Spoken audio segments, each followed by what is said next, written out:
முன்னாள் அமைச்சர் செந்தில் பாலாஜி ஜாமீன் கோரிய வழக்கில் நாளை தீர்ப்பானது வழங்கப்பட உள்ளது. அண்மை செய்தியாக தற்போது நாம் பார்த்துக் கொண்டிருக்கிறோம். விரிவான விவரங்களை செய்தியாளர் கிருஷ்ணா வழங்க கேட்டறியலாம். கிருஷ்ணா, வணக்கம். இது குறித்தான விவரங்களை பதிவு பண்ணுங்க.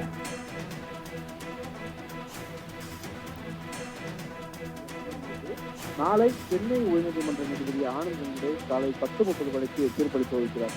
சட்டவிரோத பண பரிமாற்ற தடை சட்ட வழக்கில் அமலாக்கத்துறையினால் கைது செய்யப்பட்ட முன்னாள் அமைச்சர் செந்தில் பாலாஜி ஜாமீன் கோரி சென்னை உயர்நீதிமன்றத்தில் 2வது முறையாக தாக்கல் செய்த மனு நீதிபதி ஆனந்த் விசாரித்து முடித்தார். அதில் செந்தில் பாலாஜி தரப்பில் வாதிட்ட மூத்த வழக்கறிஞர் ஆரியமா சுந்தரம் அமலாக்கத்துறை முன்வைத்த ஆதாரங்களில் முன்னுக்கு பின் முரண்பாடுகள் உள்ளதாகவும் செந்தில் பாலாஜி வீட்டில் கைப்பற்றியதாக கூறிய ஆதாரங்களை தற்போது மாநகர போக்குவரத்து கழக அலுவலகத்தில் இருந்து பெற்றதாக தெரிவிக்கின்றன என்றும் வாதிட்டார்.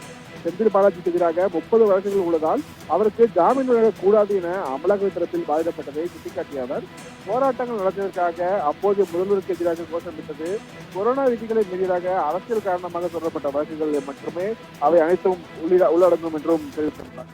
இந்த 30 வழக்குகளில் 21 வழக்குகள் ரத்து செய்யப்பட்டு விட்டதாகவும் போக்குவரத்து துறையில் வேலை வாங்கி தருவதாக மோசடி செய்ததாக தொடரப்பட்ட 3 வழக்குகள் தவிர மீதமுள்ள 6 வழக்குகள் போஸ்டர் ஒட்டியது முதல்வருக்கு எதிராக கோஷம் எழுப்பியது தொடர்பான வழக்குகள் தான் என்பதால் 30 வழக்குகளில் சம்பந்தப்பட்டுள்ளதாக அமலாக்கத்துறை கூறும் வாதமானது தவறு என்றும் வாதிடப்பட்டது. இதேபோல் அமலாக்கத்துறை ஆதாரங்கள் சந்தேகத்திற்கு இடமானது என்றும் செந்தில் பாலாஜி தற்போது அமைச்சராக இல்லை என்றும் நீண்ட காலம் சிறையில் உள்ள அவருக்கு ஜாமீன் வழங்க வேண்டும் என்றும் நீதிமன்றம் விதிக்கும் நிபந்தனைகளை ஏற்க தயாராக இருப்பதாகவும் செந்தில் பாலாஜி தரப்பில் வழக்கு குறிப்பிடப்பட்டது.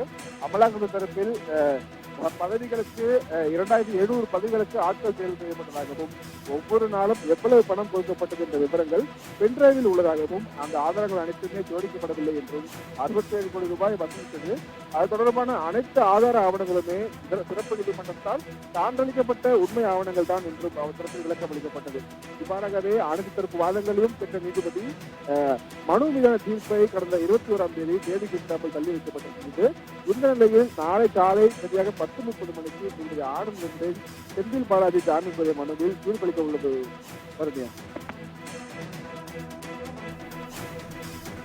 விவரங்களுக்கு நன்றி கிருஷ்ணா.